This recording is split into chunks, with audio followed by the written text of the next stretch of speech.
अस्सलाम वालेकुम to everyone, welcome to my YouTube channel stay with psychologist. उम्मीद करती हूँ आप सब खैरियत से होंगे। आज हम नफ्सियाती तरीका इलाज की एक किस्म साइको एनालिसिस को डिस्कस करेंगे। साइको एनालिसिस को फ्राइड ने इंट्रोड्यूस करवाया। साइको एनालिसिस एक इंडिविजुअल और डायरेक्टिव साइकोथेरेपी है। इस तरीका इलाज में फर्द की लाशऊरी ख्वाहिशात को जानने की कोशिश की जाती है। फ्राइड के नजदीक ये लाशऊरी ख्वाहिशात ही असल वजह है इसकी बीमारी की। फ्राइड का कहना है कि जब फर्द की unpleasant sex, unethical desire, fears and conflicts individual के अनकॉन्शियस मतलब लाशऊर में दब जाती हैं, तो इनकी वजह से टेंशन, एंजाइटी, फोबिया और हिस्टेरिया जैसी साइकोलॉजिकल प्रॉब्लम्स स्टार्ट होती हैं। इसलिए लाशऊर का तजज़िया और एनालिसिस करने से ये कैफियत खत्म की जा सकती हैं और फिर फर्द बेहतर अंदाज में अपनी सोशल, ऑक्यूपेशनल और पर्सनल रिस्पॉन्सिबिलिटीज को पूरा करता है। साइको एनालिसिस में जो टेक्निक्स इस्तेमाल होती हैं उनको देख लेते हैं।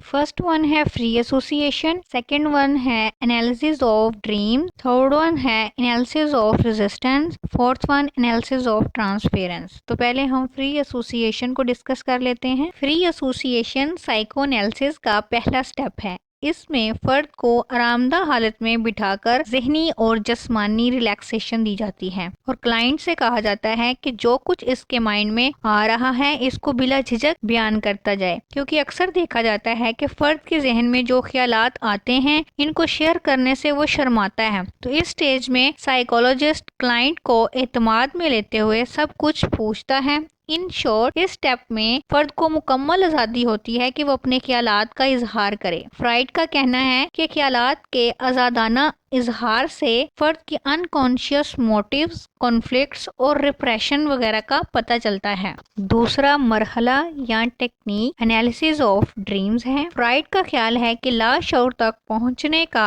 एक रास्ता ख्वाब भी है, क्योंकि इसमें फर्द की शऊरी मुदाफत कमजोर हो जाती है और लाशऊरी ख्वाहिशात ख्वाबों में ज़ाहिर होती हैं। फ्राइड ने ख्वाब के दो हिस्से बताए हैं, मैनिफेस्ट कंटेंट और लेटेंट कंटेंट। मैनिफेस्ट कंटेंट को हम ज़ाहरी ख्वाब भी कह सकते हैं। इसमें फर्द अलामात की शक्ल में ख्वाबों को देखता है, जैसे कोई फिल्म या ड्रामे में किरदार वगैरह। लेटेंट कंटेंट में ख्वाब के ज़ाहरी हिस्से के पीछे छुपा हुआ असल मफहूम है, यानी ख्वाब का हकीकी हिस्सा। फ्राइड का कहना है कि ख्वाब अलामात की शक्ल में जाहिर होते हैं और ड्रामाई होते हैं। नाकाबिले कबूल ख्वाहिशात बदली हुई शक्ल में मैनिफेस्ट कंटेंट की सूरत में सामने आती हैं। साइकोलॉजिस्ट का काम होता है कि वो मैनिफेस्ट कंटेंट को सुनकर लेटेंट कंटेंट तक पहुंचे, फिर ज़ाहरी और मख्फी मवाद का तज्ज़िया करता है साइकोलॉजिस्ट। साइको एनालिसिस में एनालिसिस ऑफ रेजिस्टेंस तीसरी टेक्निक है। ड्रीम एनालिसिस और फ्री एसोसिएशन से साइकोलॉजिस्ट के पास बहुत सारी मालूमात इकट्ठी हो जाती हैं क्लाइंट के मुतल्लिक। क्लाइंट जब इन मालूमात की वजाहत के दौरान झिझक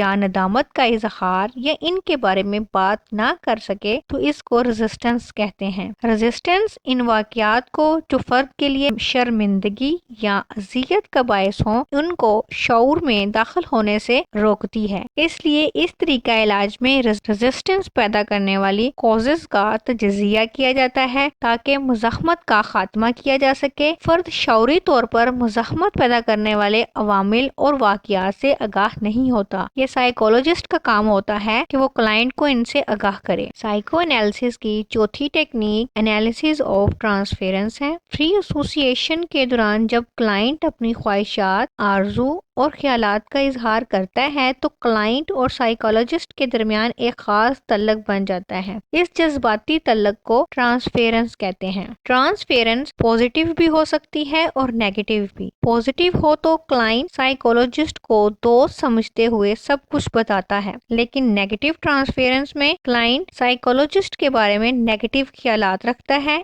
ऐसे ख्यालात और एहसासात ही इसकी उलझनों और मसाइल की निशानदेही करते हैं। मनफी रवैये के बावजूद साइकोलॉजिस्ट इसके साथ मस्बत रवैया रखता है, जिससे क्लाइंट के बिहेवियर में چینج آتا ہے۔ ٹرمینیشن مطلب علاج کا خاتمہ۔ سائیکونیلسس ایک طویل دورانیے پر مشتمل ہے۔ اس میں کلائنٹ کو ہفتے میں 1-2 بار معالج کے پاس آنا پڑتا ہے۔ فرد میں رفتہ رفتہ ہی انسائٹ پیدا ہوتی ہے، وہ اپنے مسائل کو خود حل کرنے کے قابل ہو جاتا ہے۔ جب سائیکولوجسٹ کو لگتا ہے کہ فرد کے لاشعور کا تجزیہ مکمل ہو گیا ہے، اب وہ اپنے مسائل خود حل کرنے لگ گیا ہے، تو علاج ختم کر دیا جاتا ہے۔ لیکن کلائنٹ اگر سمجھے کہ اس کو کبھی کبھار سائیکولوجسٹ کی ضرورت ہے تو وہ اسے مل سکتا ہے۔ آج کے لیے اتنا ہی۔ مزید ویڈیوز کے لیے میرے چینل کو سبسکرائب کریں، لائک کریں اور شیئر کریں۔ Stay happy. اللہ حافظ۔